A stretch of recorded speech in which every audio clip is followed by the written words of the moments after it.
Bismillahirrahmanirrahim. Assalamualaikum warahmatullahi wabarakatuh. Waalaikumsalam warahmatullahi wabarakatuh. Terima kasih atas kehadirannya, atas undangan dari Pak Putra di ruang bimbingan muslim ini dengan kesehatan, dengan hal yang menyenangkan, dengan perasaan yang senang dan tidak ada suatu apapun, ya. Dan terima kasih juga bisa hadir tepat waktu. Kayak gitu. Mungkin alangkah lebih baiknya sebelum kita memulai kegiatan pada pagi hari ini kita berdoa dulu. Mungkin ada yang bisa memimpin doa? Mungkin Mas siapa? Zidan ya? Oke, silakan. Siap.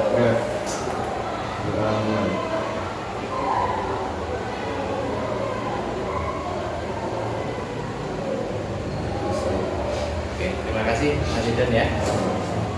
Oke, teman-teman semuanya, apakah sudah tahu kira-kira kami panggil ke sini tujuannya apa? Belum tahu ya. Oke, baik. Kami sampaikan terlebih dahulu bahwa pagi hari ini Pak Putra akan memberikan layanan bimbingan kelompok atau pemberian informasi kepada kalian untuk membahas suatu tema yang berkaitan dengan wawasan kebinekaan Indonesia. Oke, paham semuanya ya? Atau mungkin sebelum Pak Putra mulai sudah kenal semuanya belum? Belum ya? Karena dari beda-beda kelas ya? Oke, mungkin bisa mulai perkenalan dengan menyebutkan nama, kelas, dan alamat. Paham semuanya? Dimulai dari masa yang paling kiri. Silakan. Perkenalkan, nama saya Hanif Mazida Ahmadani dari kelas TPSM 12 TPSM 1, alamat Gunung Situ Andong Tulang. Oke, panggilannya siapa? Zida. Sidan. Oke, lanjutnya. Perkenalkan, nama saya Atifah Abdurrahman, biasa dipanggil Atifah. Saya dari kelas 12 kreatif jurusan FM. Rumah saya di Karangjowo, Medan. Oke, Atifah ya. Terima kasih. Silakan. Perkenalkan, nama saya Maria Siswana, biasa dipanggil Anda. Alamat saya di kelas 12 kreatif. Oke, lanjutnya. Perkenalkan, nama saya Selalu Vanessa, sering dipanggil Risma. Saya berasal dari kelas 12 kreatif dan alamat saya dari Pengusung. Oke, panggilannya Isma ya. Selanjutnya. Perkenalkan, nama saya Muhammad Akil Munajat, biasa dipanggil Akil, kelas TKR 12 TKR 2, alamat Kemiri Ngablak, Wonosamudro, Boyolali. Wonosamudro.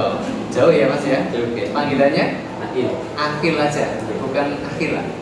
Oke, Akil. Terima kasih Mas Akil. Silakan terakhir. Perkenalkan, nama saya Syukran Rama. Saya dari kelas 12 kreatif multimedia. Alamat rumah saya dari Bandung, Wonosobo. Oh, Wonosobo juga? Beda atau berdekatan? Beda dari Dekat juga ya? Beda tapi dekat ya, nggak apa-apa ya. Baik teman-teman, pada pagi hari ini Pak Putra akan memberikan tema berkaitan diskusi pada pagi hari ini, yaitu tentang negeri penuh harmoni. Apa? Negeri penuh harmoni. Nah, negeri penuh harmoni, dari judulnya saja sudah sejuk didengar ya. Negeri penuh harmoni. Nah, kalau berkaitan dengan negeri itu apa sih? Kalau kalian bisa menjelaskan negeri itu apa? Negara, betul. Ya, betul. Negeri penuh harmoni apa Mas? Coba.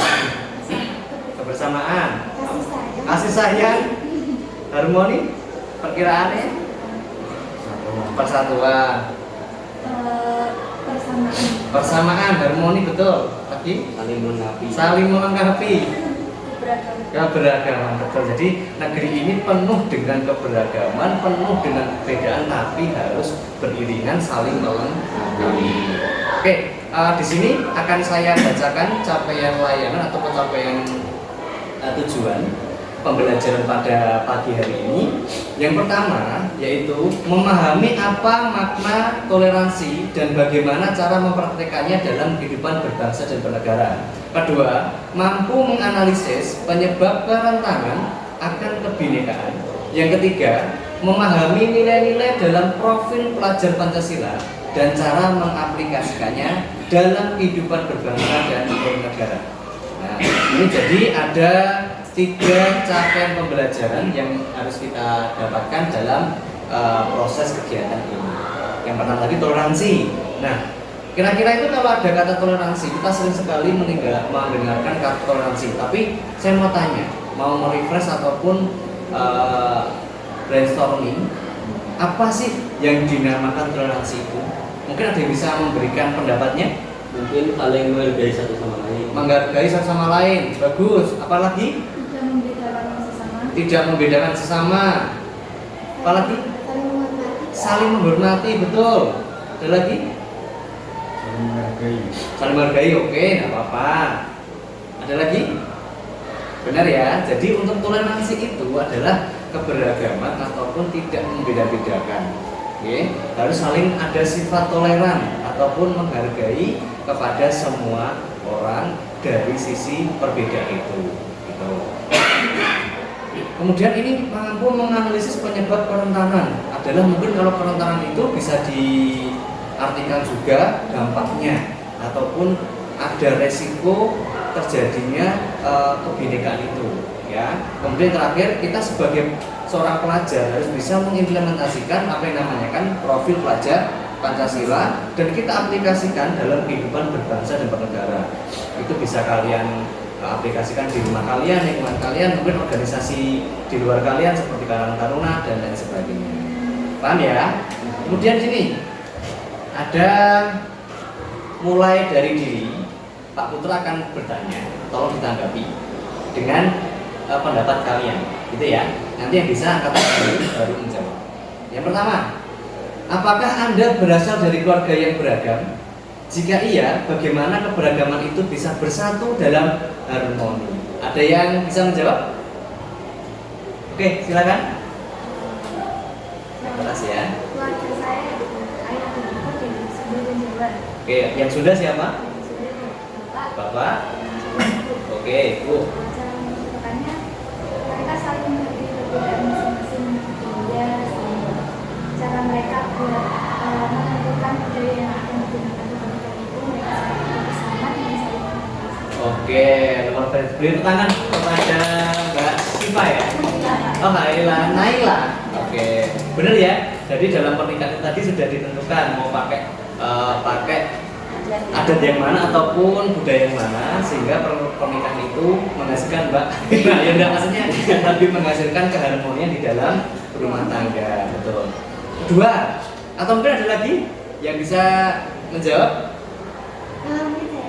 Oke, bisa, silakan Atifah ya. Itu kan bapak saya dari luar Jawa. Bapak luar Jawa, tepatnya di mana, Pak? Di Maluku Utara. Maluku Utara, oke. Terus ibu dari Jawa asli dari sini. Oke, Jawa ibunya. Mungkin cara mereka menjadi harmoni di dalam keluarga itu ya saling menghargai, terus saling menyayangi. Saling menghargai dan menyayangi, betul sekali. Konsep dari pernikahan adalah saling menyayangi, gitu. Kedua, jika keberagaman Indonesia itu adalah kekayaan atau aset, mengapa ada konflik yang dipicu oleh perbedaan akan keberagaman? Nah, ini kan di Indonesia ini banyak sekali ya, dari suku budaya itu kan sangat banyak. Kemudian dari segi lokasi ataupun tempat itu kan juga saling berpisah-pisah juga, tidak dalam satu pulau gitu ya, berpulau-pulau juga.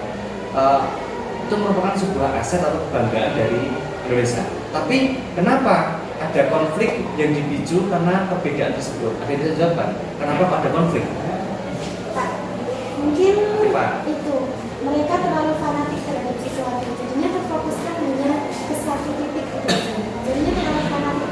Betul, terlalu fanatik dengan mungkin budaya ataupun agama Mbak ya. Jadi terjadinya konflik seperti itu. Ada lagi yang bisa memberikan jawabannya? Ya, Akhirnya sikap egoisme. sikap egoisme. Ya. Mereka lebih mementingkan kepentingannya sendiri daripada kepentingan bersama. Oke, luar biasa ya egoisme ya. Ada lagi mungkin Mas Kapit? Oh, Mbak Syifa. Ya mungkin mereka kurang paham kalau emang toleransi itu penting dalam suatu kehidupan gitu Pak. Jadi mereka ya tadi bakalan mementingkan egoisme terus fanatik terhadap sukunya masing-masing sehingga terjadilah perpecah belahan dalam suatu bangsa. Betul. Oke, itu tadi ya beberapa hal yang bisa membuat konflik padahal di dalam kekayaan ini ataupun perbedaan ini adalah suatu aset sebenarnya. Gitu. Jadi ini bisa jadi pelajaran kita semuanya. Kita tidak harus fanatik, tidak boleh fanatik, tidak boleh egois dengan idealisme kita dan juga bisa apa tadi Mbak? Kurang paham. Kurang memahami ya seperti itu. Baik. Kemudian ini, daerah atau budaya mana di Indonesia yang ingin Anda kenali dan pelajari lebih dalam? Apa alasannya? Yang bisa menjawab? Oke, Atifah, silakan.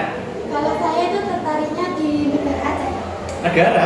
Salah Pak. Maksudnya negara Indonesia, yaitu Daerah Aceh. Kenapa itu, Mbak? Soalnya kalau saya lihat itu kayak syariat Islamnya itu ditekankan banget. Benar, jadi Jadinya lebih kayak seperti itu ya. terarah. Ya benar, kalau di Aceh itu kan sudah menggunakan hukum syariat Islam. Jadi semuanya di dalam konstitusi, di dalam pemerintahan itu sudah menggunakan hukum-hukum Islam. Nah, Mbak Diva ada minat ke situ, dalam arti ada apa namanya hal yang memotivasi untuk mempelajari lebih dalam karena mengaplikasikan hukum tersebut. Oke, baik sekali. Berikutnya yaitu aktivitas dalam ini nanti kita coba bermain games berkaitan dengan negara penuh harmoni. Kita buat dua perbedaan. Yang satu berasal dari Jawa Tengah, yang kedua dari Jawa Timur. Nah, ini bagaimana kalian bisa menyatukan ataupun bisa berjalan, beradaptasi ataupun bersosialisasi di satu tempat sehingga tidak terjadi konflik. Apa saja yang harus kalian yang harus kalian lakukan, kalian terapkan ketika bertemu dengan yang dari Jawa Timur gitu. Oke, mungkin yang pertama dari Jawa Tengah dulu. Bagaimana kalian memandang budaya atau apapun segala hal dari Jawa Timur? Itu seperti apa kalian memandangnya? Kalian bisa menjawab? Saya Pak. Ya.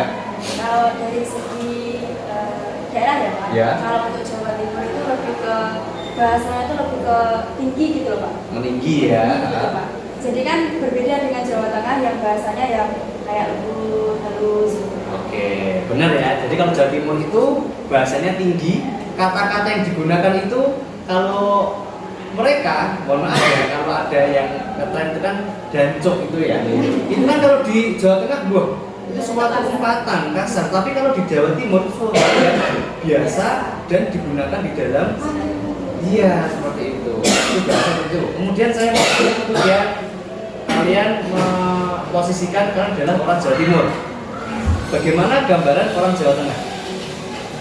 Menurut saya gambaran orang Jawa Tengah mereka lebih menjaga kesopanan. Kesopanan. Contohnya? Seperti lewat atau bicara sama orang itu lebih baik daripada Orang Jawa Timur. Oke, ada lagi? Cukup ya? Benar, seperti itu. Tetapi di Jawa Tengah itu kan kadang-kadang baik di depan, baik gitu. Nah, bisa dijelaskan ini. Kenapa filosofi belangkon? Kenapa orang Jawa itu sopan, tapi ada juga loh sisi kurang baiknya. Ini bisa dijelaskan dari suku ataupun dari kelompok Jawa Tengah. Silakan.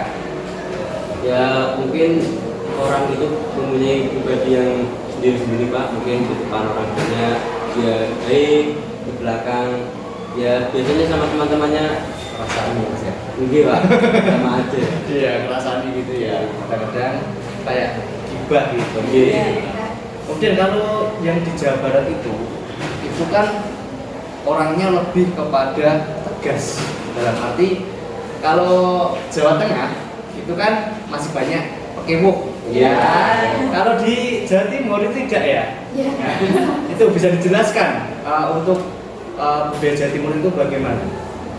Ya mungkin ada kultur dari nenek moyang dulu ya Pak. Di Jawa Timur itu budayanya keras, terus cara bicaranya logatnya mungkin lebih tinggi. Mungkin bagi orang Jawa Timur kan itu udah yang biasa gitu. Tapi bagi mungkin orang Jawa Tengah rasanya Oh gitu. Nah, tadi kan kita sudah membahas dua suku yang berbeda. Kemudian ada beberapa poin-poin yang dijelaskan juga, ada plus, ada minus, ada plus, ada minus. Bagaimana kalian bisa bersatu di dalam menjalani kehidupan berbangsa dan bernegara, mungkin dalam lingkungan RT, RW, ataupun lingkungan pendidikan. Itu bagaimana? Kira-kira kalian bisa bersatu? mungkin kembali lagi ke toleransi. Toleransi itu lagi, bagaimana kalian bisa bersatu? ataupun bisa berdampingan di dalam bernegara ini? Ya mungkin tidak membeda-bedakan sama manusia, mungkin beda agama, beda suku, tapi dalam satu daerah harus saling menghargai. Betul, walaupun kita di Jogja misalnya ya, kamu dari Jawa Tengah, Jawa Timur, ya di Jogja itu ya kita harus saling menghargai ataupun menerima segala perbedaan itu. Paham semuanya ya? Oke. Kemudian sekarang tak suruh nyatet ya. Buatlah refleksi dan diskusi untuk menjawab beberapa poin di bawah ini. 1, coba ditulis semuanya.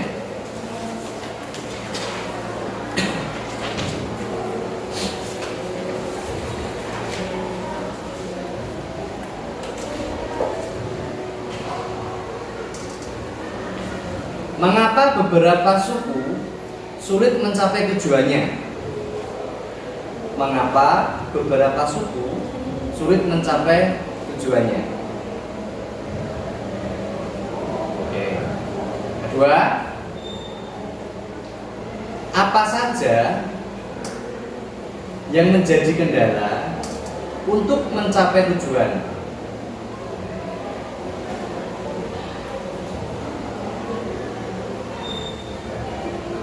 Apa saja yang menjadi kendala untuk mencapai tujuan?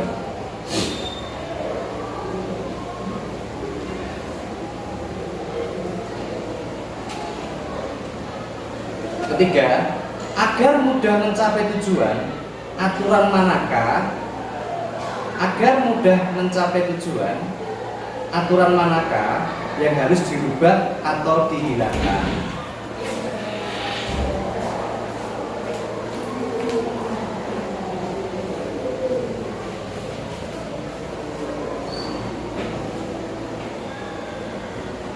Oke, sambil kalian mencatat, mengerjakan, kita saling berbagi di sini ya, refleksinya ya.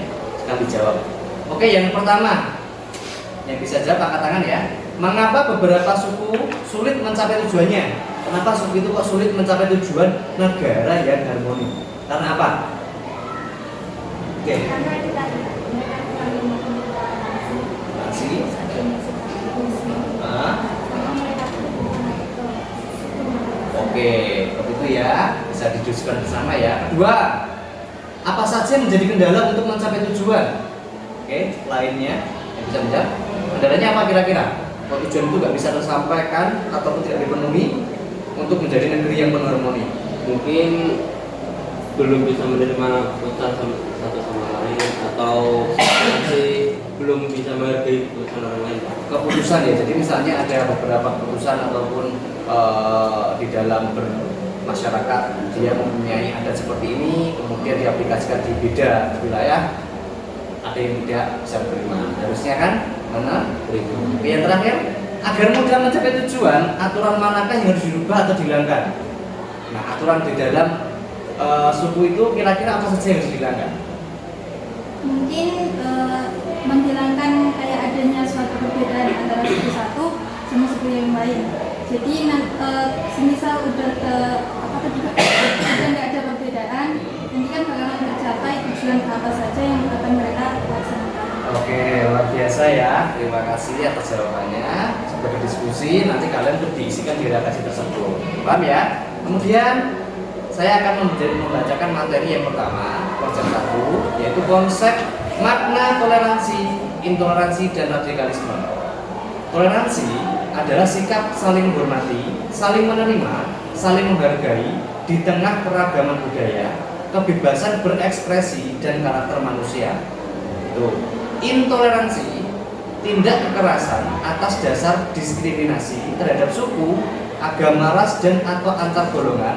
Kalau kita sering disebut SARA ya, ada suku, ras, budaya, dan antar golongan, merupakan segala bentuk pembedaan, pengecualian, pembatasan, atau pemilihan berdasarkan pada SARA yang mengakibatkan pencabutan atau pengurangan pengakuan, perolehan atau pelaksanaan atas hak asasi manusia, kebebasan dasar dalam suatu kesetaraan. Tadi intoleransi dan toleransi ternyata beda ataupun merupakan suatu perbedaan yang cukup ya mendasar ya antara toleransi dan intoleransi.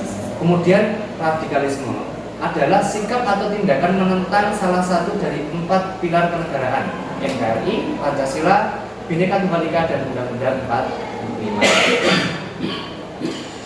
Beragam praktik toleransi di berbagai pelosok negeri, yaitu toleransi di sekolah.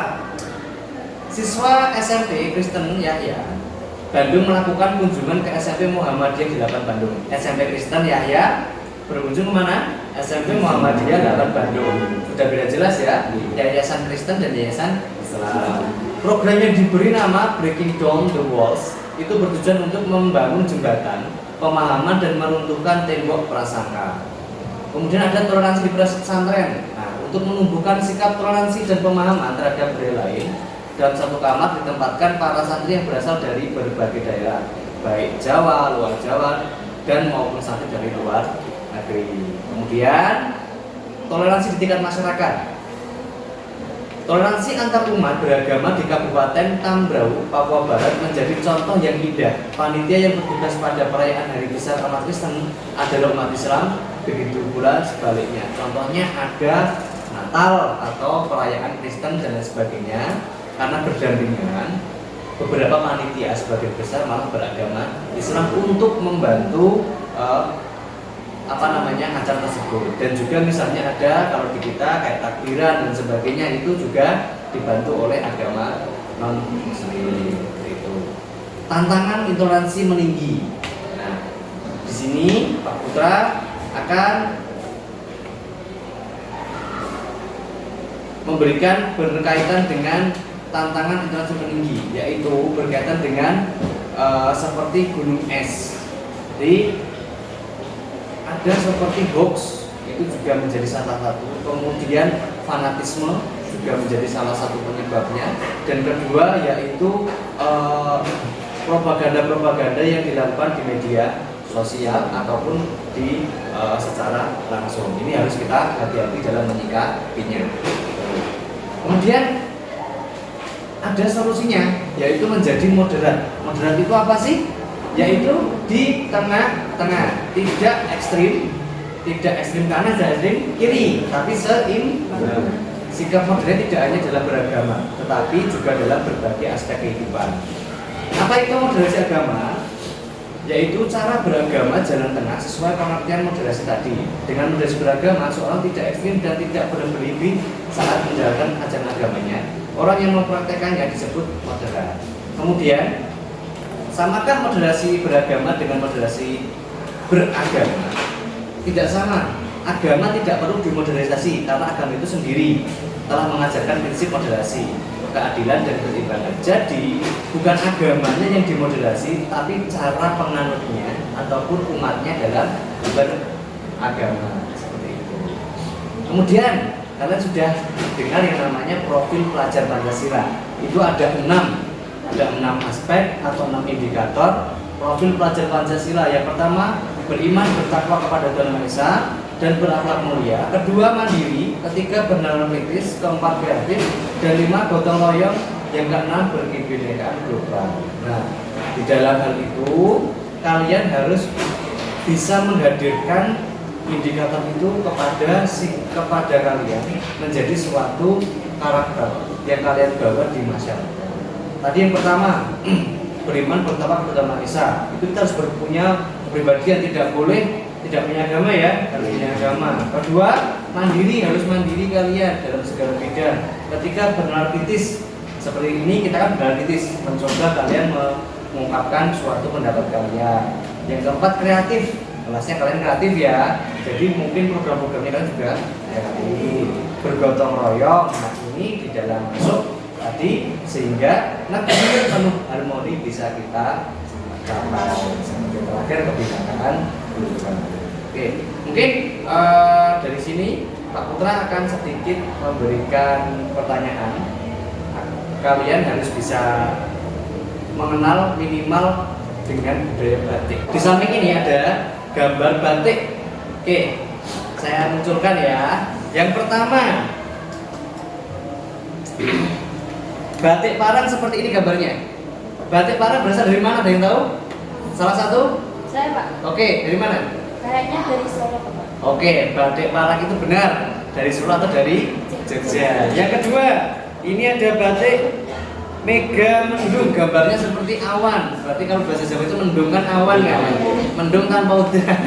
Ini karena gak ada hujannya, mendung. Itu dari mana? Dari Cirebon, Pak. Dari Cirebon. Karena Cirebon itu kan dekat dengan pesisir.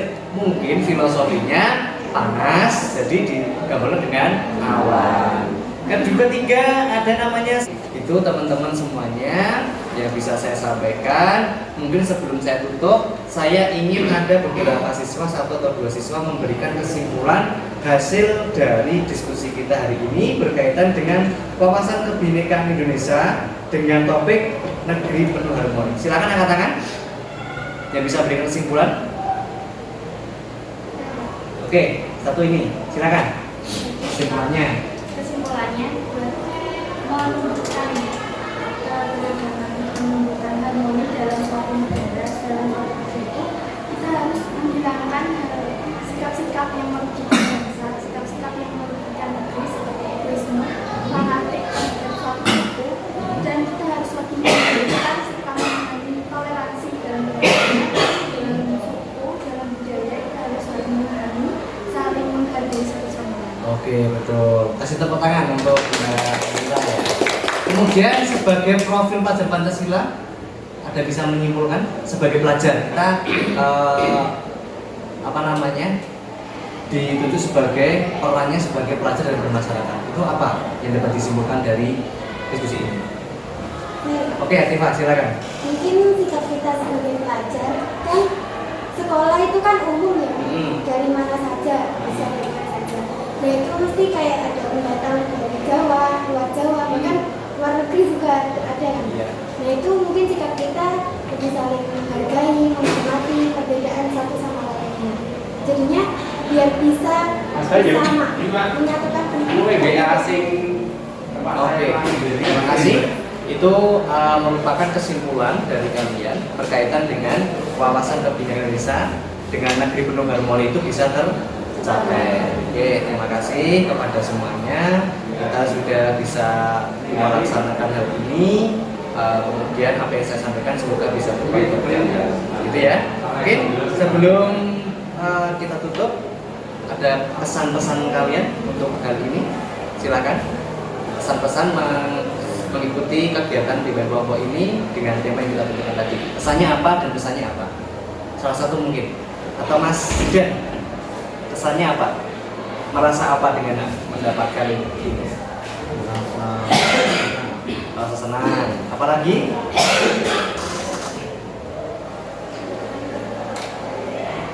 Senang ya mengikuti ini ya. Dan ada lagi Mbak Siva mungkin pesannya mengikuti ini?